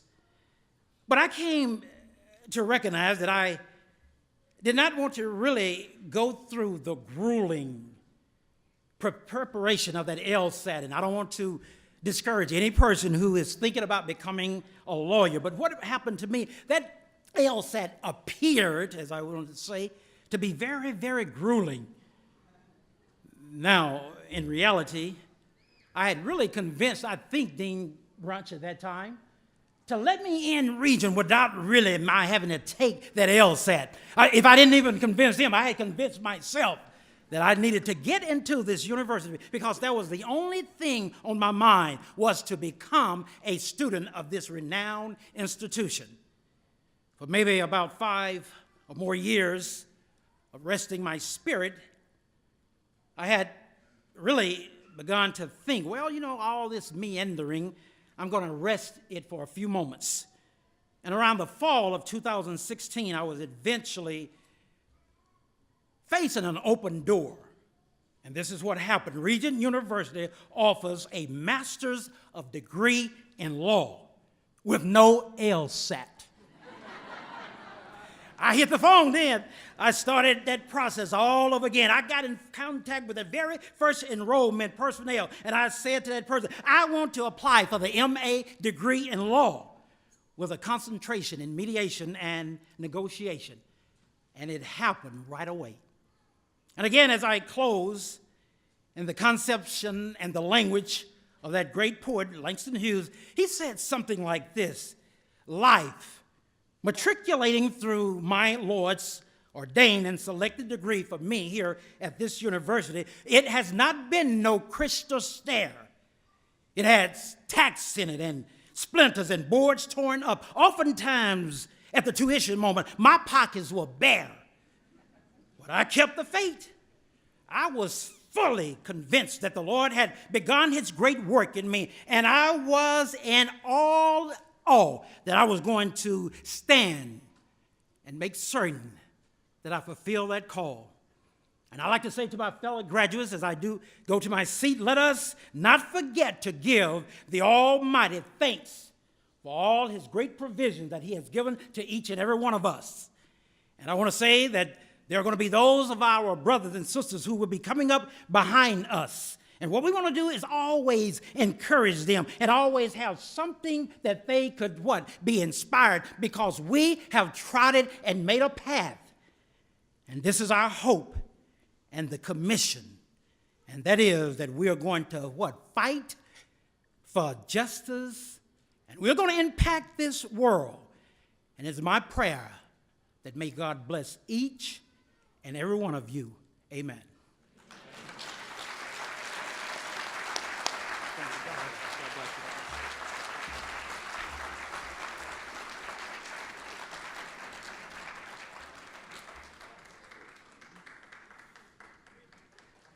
Thank you so much, Reverend Dr. Bonner.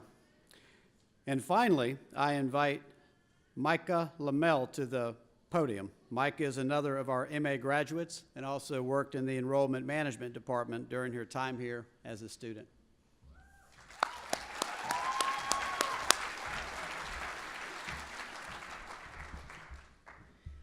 As previously stated, my name is Micah, and Micah means like God.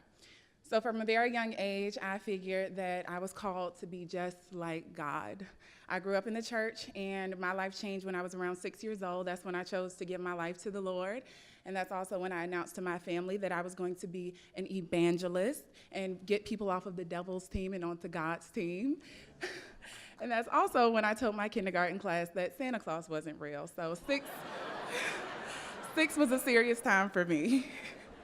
And in the years to come, I started to believe that I had this type of relationship with God that we read about in the Bible. He would tell me what to do and what not to do, and we had the nice father-daughter relationship that often brought me the gift of contrition. And by the time I got into high school, I started to be able to make more decisions about my Christian walk. I was able to choose which team ministries I wanted to serve on, and I started taking notes like I had seen my parents do during service. So I figured I had this whole Christian walk thing figured out.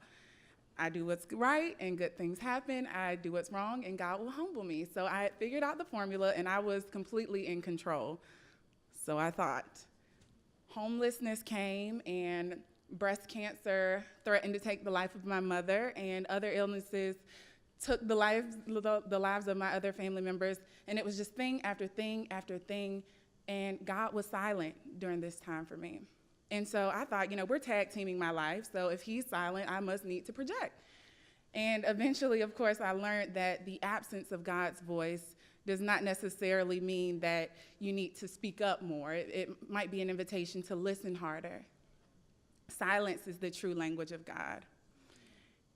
And so I thought that maybe if I work harder and harder and have less time for him, then he'll bless the work of my hands, but God wanted more of me. God was inviting me into a more intimate relationship with him, and I was missing it because even in the midst of the chaos, I felt as though there was at least one area of my life where I still had some ounce of control, and that was in school. I was still excelling, and I figured it was because I had memorized the Christ Walk formula for such a time as this, and then I came to Regent. where my mother had been working for over 19 years, and this was merely known as mommy's job. And everything changed for me. It was completely unplanned, and I got into the M-Law program, which I felt was completely out of my league. And here, God's footprints have been throughout this area that I thought I was so in control of. I was completely stripped when I came to Regent, and God was still silent. And so I thought, sure, he wants me to work harder, again, meaning less time for him, which somehow I told myself made sense at the time. Being at Regent first caused me to question everything that I thought I knew about who God was and what he wanted. Then I learned to see everything from a biblical worldview, even property law.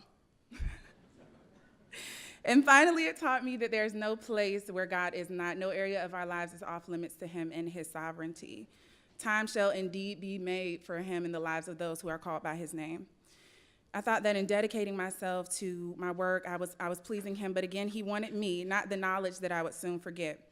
When he spoke to me, he said, "Be still. Yes, you can strive to be like me, but take time to be still and know that I am God." And in that stillness and silence, he brought me to this moment. So how was my time at Regent? Quiet. I've gotten closer to God at Regent. There's a lot of hustle and bustle going on today, and rightfully so, we made it to this moment, but definitely be sure to take time between today and tomorrow to thank him for what he has done in bringing you to this place, to pray his protection over all that is to come, and to listen for him in your present moments. Thank you.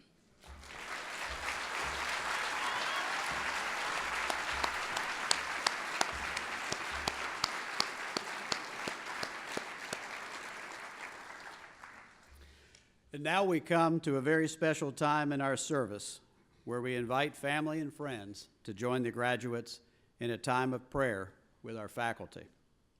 If you will look in your program, you will see the prayer group divisions as well as their location. Please take a moment to review these groupings as I ask 3L Anna Colby to come forward and lead us in our congregational hymn, "How Great Thou Art." Faculty will recess from the stage during the song to get into their correct locations for the prayer groups. At the end of the song, Senior Associate Dean Warren will come forward and dismiss everyone in groups. Now, before I yield the podium, I have been notified by the Student Bar Association that everybody gets a T-shirt. And so, the graduates. Sorry, family members, we didn't have that much money. But if every graduate will go back at some point after the graduation, they'll be right out in the hallway at that time. This has been an amazing service. I was told it would take 3 hours. Now, this must be a very special class because 2 hours have not even elapsed. So this is a very special graduating class. Let's give them one more very hearty round of applause.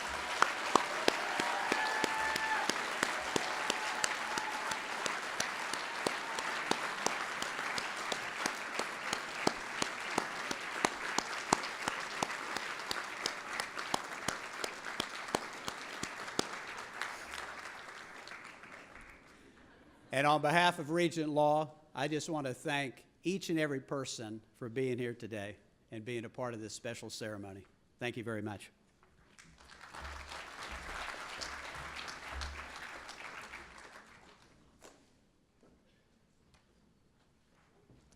Please join me in singing How Great Thou Art.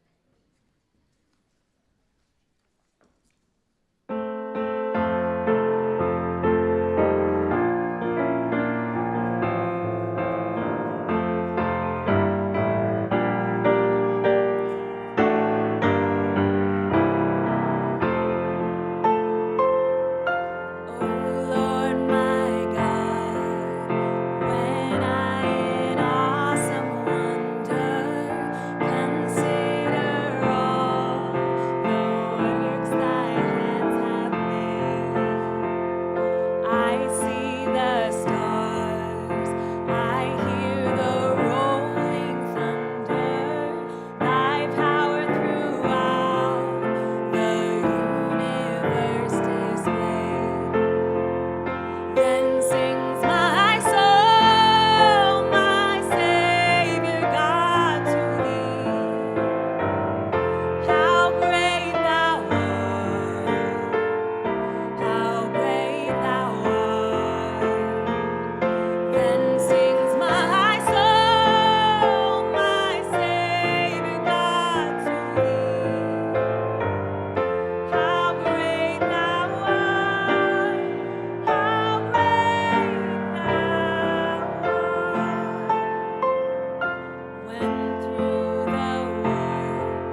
ladies and gentlemen, if you will now take a look around the room, you will see signs that will assign each one of your groups. If you'll look to the back of your program, you'll see your prayer group assignment. Students, if you will please go to your assigned areas. Family members, if you will join your students. Have a blessed day. Amen. God is good.